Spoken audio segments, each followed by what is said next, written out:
Welcome back to the deep dive.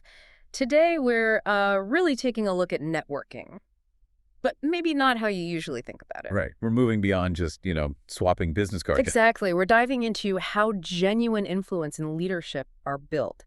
It's about the power of deliberate connection. And our sources for this, well, they come straight from the heart of innovation Stanford, Silicon Valley, that kind of intense environment. Yeah. And our mission here is to unpack how connection stops being like an accident Right. Something that just happens. and becomes this really high leverage, deliberate tool, something that you, listening, can actually use intentionally. And we have to start with the scale of this because, honestly, this statistic blew me away. It's pretty wild. Okay, so the research shows roughly half the time in Silicon Valley is spent on, the work stuff, new tech, knowledge, business strategy. The expected things. But the other 50%, it's all networking, just Uh-huh. connecting with people. And that much focus, it immediately makes some people uneasy. Yeah, I can see that. Like, is it all just quid pro quo? Exactly. If you're maybe a bit introverted or just naturally skeptical of office politics, you hear 50% networking and think, okay, this sounds really transactional. Shallow,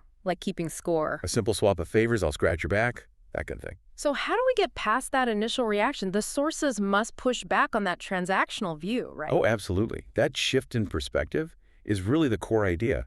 You have to reposition networking. Think of it as transformational, not transactional. Transformational, how so? It stops being about what can this person do for me and becomes about how can we facilitate growth for everyone involved. Okay. And the sources actually boil it down to two key things. They sound simple, but they're demanding. What are they? First, a genuine, proactive interest in helping other people. And second, the humility to actually ask for help yourself. The asking part is tough for some. It really is. But that combination, wanting to help and being willing to ask for it, that's what drives transformational connection. That's a powerful reframe. But, okay, if it's so transformative, you can't just hope it happens. Oh, definitely not. The sources seem really clear on this. Thinking connections are spontaneous is, well, just wrong. You need action. Action and structure. That's the key. People often feel they're bad at networking, but actually, they might just be bad at scheduling it, at structuring it. That needs a routine, like exercise. Exactly. A deliberate, ongoing routine of analyzing who you know and building those connections. So for you, the listener, wanting to put this into practice, what does that structured routine look like? Where do you start? It starts with an audit. Take a hard look at your existing network. Okay, what am I looking for? Or redundancies, for one. Do you have 5 contacts who all do the exact same thing? Maybe. Yeah. But more importantly, where are the gaps? Who don't you know that you should? And finding those gaps isn't enough, I guess. No, that's just step one. Once you see the gaps, you have to intentionally build bridges. Create initiatives specifically for sharing knowledge, real insights, not just updates. So it's active. It involves strengthening the relationships you already have, your core people. Right, deepening those ties. Then multiplying your encounters, finding ways to connect more broadly. And this is crucial. You need to be the bridge yourself sometimes. Meaning? If you know 2 people who should know each other, don't wait for them to figure it out. Make the introduction. Facilitate it.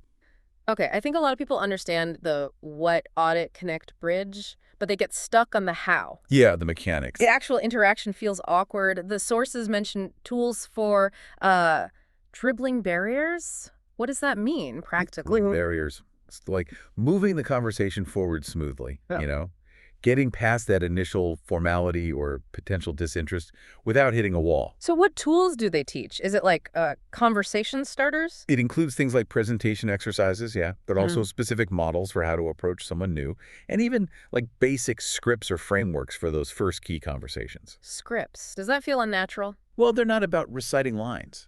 They prioritize curiosity, openness. Okay. The first thing is learning how to ask a good, open-ended question. Something that shows you actually value their perspective and their time. And not just trying to sell them something. Exactly. They also teach tools for understanding your own style, mapping your profile. Because the goal isn't to turn everyone into some super extroverted networker. That wouldn't work. Right. People connect differently. Some folks are natural hubs already, the go-to person. Others might be more comfortable being the link, the person who connects person A to person B. Intermediary. Yeah. And then some people really need to focus first on building just a few really deep, trusting relationships high-fidelity connections. So the aim is to facilitate connection, but in a way that feels authentic to you. Precisely. You're building systems for connection, yes, but they have to be sustainable for you. They have to fit your personal essence. Okay, so we have the action plan, the structure. Now, what about the environment, the culture that makes these connections actually work, translate into something bigger? Well, one of the interesting things the sources point out about these high-achieving places like Silicon Valley Yeah. is that individual performance on its own actually has pretty low visibility, low reach. That feels counterintuitive. Isn't it all about the star performers? Less than you'd think.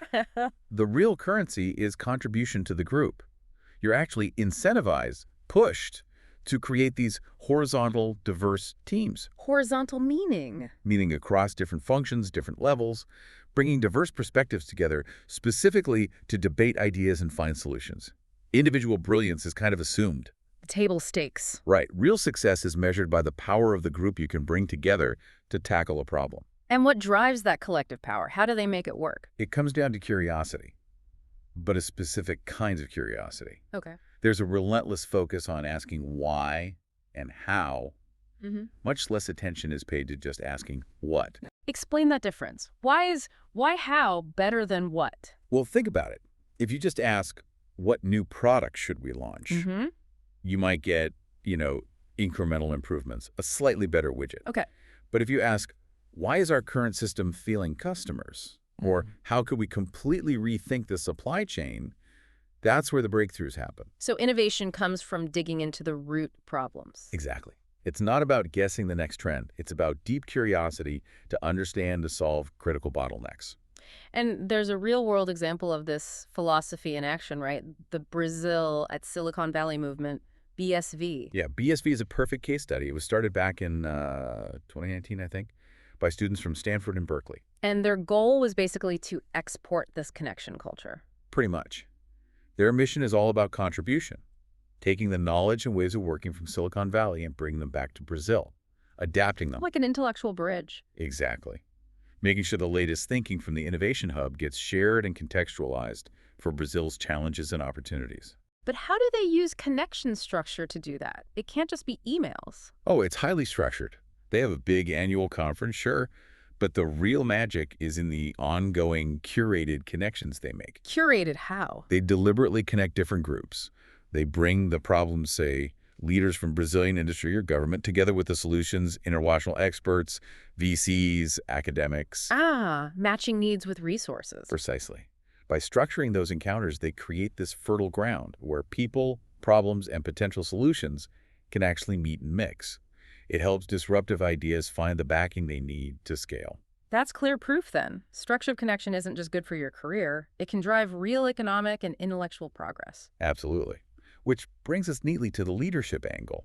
Because connection isn't just, a nice-to-have for leaders. It's fundamental. It's the prerequisite for influence. I mean, what's a leader's main job? It's influencing people towards a goal. If you can't connect. You can't influence. You get low engagement. People aren't aligned. Bad results. Exactly. And this leads right into that key finding from the article, Connect Then Lead. Which is such a powerful statement of order. Sequence matters. It really does. The line is, before people decide if they like your ideas, they decide if they like you. Wow. So personality first, pitch second. Essentially, yes. People are constantly, often subconsciously, assessing you. Are you really listening? Do you seem genuinely concerned about them? Do you project confidence but also make them feel seen, valued? And if that initial personal connection, that factor isn't there. Your brilliant strategy, your amazing data, it just doesn't land. It's relevant to them at that point. Okay, so leaders need to nail that sequence. What are the practical, everyday things they should be doing to connect first? Well, the advice sounds simple, but it takes conscious effort. Active presence. Like what? Look people in the eye, seriously. Maintain open body language. Don't cross your arms, turn away. Use their name. It's basic, but it signals recognition. Listen. Really listen without interrupting. That's huge. And make a point to genuinely recognize their contributions, not just whether they hit the deadline. These sound like small things, but they add up. They signal safety, respect, and that you value them as a person, not just a resource. But I know so many leaders, maybe trained in a different era, who do the opposite. Right. The competence-first approach. Yeah. They focus relentlessly on showing how smart they are, hitting targets, delivering results. Thinking, okay, once I prove myself and feel secure, then I can be relational. Hmm. Earn respect first. Why is that seen as an error by these sources? It feels logical in a way. It often comes from insecurity, maybe, or just old school corporate culture Mm-hmm. that valued technical skill above everything. Mm-hmm. But the sources call it an error because fundamentally leadership is about other But it's people. about the other. Exactly. Yeah. Your team needs to feel secure that you see them, that you care about the mission and them, and that their input matters. If you only lead with competence, they might respect your skills.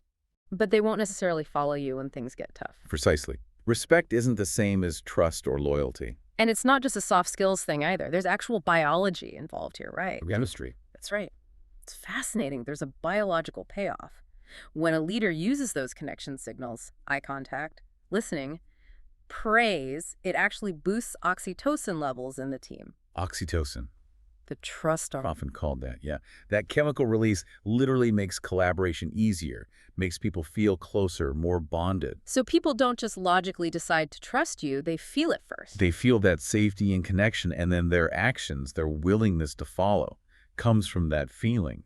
You're literally building alignment molecule by molecule. Wow. Okay, that leads us perfectly into the final big idea, power, and how connection links up with competence and virtues through how we use power. Yeah, and power. It's a tricky word. Lots of cultures, lots of people have a negative association with it. They think power corrupts or it's about domination. Right. Unilateral. Unjust. But here's a really powerful counter idea from that Stanford course, acting with power. It basically encourages us to, quote, make peace with power. Make peace with it. Yeah. The argument is that acting with power, when you understand how to use it correctly, can actually be the most generous thing you do. Generous. Yeah. How? Because it allows you to protect your team, to advocate for them, to advance the goals you all share. Sometimes wielding power is necessary to create positive change. Okay, so if we're making peace with power, how do we use it generously? The course outlines different strategies, right? Styles. Exactly. 4 main strategies or styles for using power. And the point isn't that one is right and others are wrong. It's about awareness. Got it. What are the 4? Okay, so first is dominance, then competence, then virtues, and finally personal bonds. Let's break those down. Dominance sounds like the negative one we were just talking about. It often manifests that way. Dominance is basically delivery without affection, without real consideration for others.